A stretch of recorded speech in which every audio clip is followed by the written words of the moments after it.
From JBS Studios in Greater New York, this is the JBS News Update with Teisha Bader. I'm Teisha Bader with the JBS News Update for Thursday, April the 30th, 2020.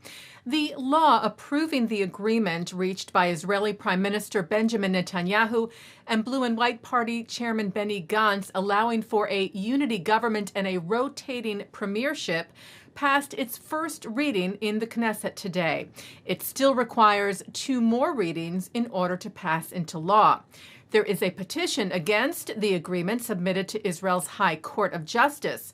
Today, Israel's Attorney General Avichai Mandelblit shared his opinion with the court that there is no legal impediment to Netanyahu forming the next government despite the indictments against him. The court will hear the entire petition in front of a panel of 11 judges this Sunday and Monday. A Palestinian man drove his car into a West Bank checkpoint last night in what is believed to have been an attempted car ramming terror attack. Israel's defense ministry said the driver was asked to slow down for inspection at the checkpoint near Jenin, but instead accelerated his vehicle and drove towards the security guard at the checkpoint, slamming into a concrete block, which is in place to protect against such attempts. The driver was arrested. No injuries were reported.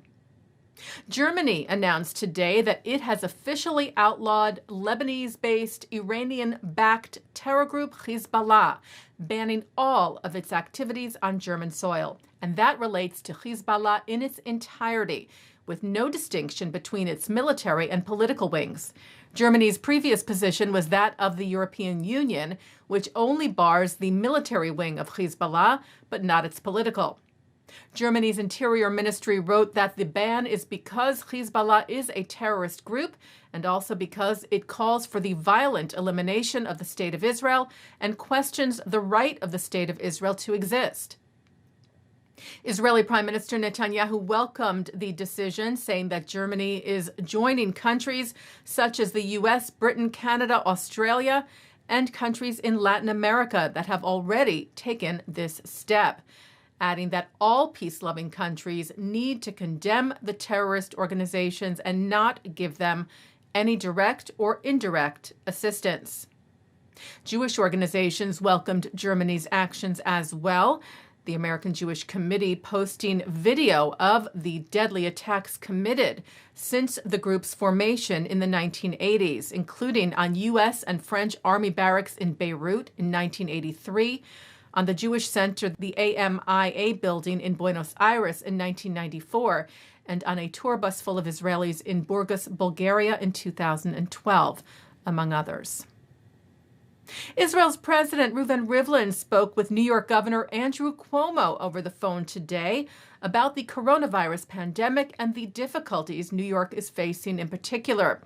Israel's consulate in New York shared that the president expressed his solidarity with New York and with all of the U.S., stressing that we will all do all we can to work together at this difficult time through sharing technology and professional dialogue. Rivlin thanked the governor for his commitment to the New York Jewish community, saying that the strong bonds with the American Jewish community are particularly important to us at this time. Taking a look now at our programming for tonight on JBS for Thursday, April the 30th at 7:30. It's a celebration of Israel's Independence Day from the Friends of the IDF. Then at 8, Broadway stars, musicians, renowned Jewish chefs, and leaders from across the globe join in an online star-studded hour celebrating Israel's 72nd birthday with Ben Platt, Casey Levy, Matisyahu, Rita, and many more. At 9, Mark Golub sits down with Murray Greenfield, who shares the story of the historic Aliyah Bet on L'chaim. At 10, it's episode 1 of the award-winning 8-part Israeli miniseries A Touch Away, in Hebrew with English subtitles. And coming up right after this newscast tonight, Mark Golub speaks with Dr. Howard Werman on Gam Yachad, together during COVID-19. And that's the JBS News Update for Thursday, April the 30th, 2020. I'm Teisha Bader. Stay healthy, stay well.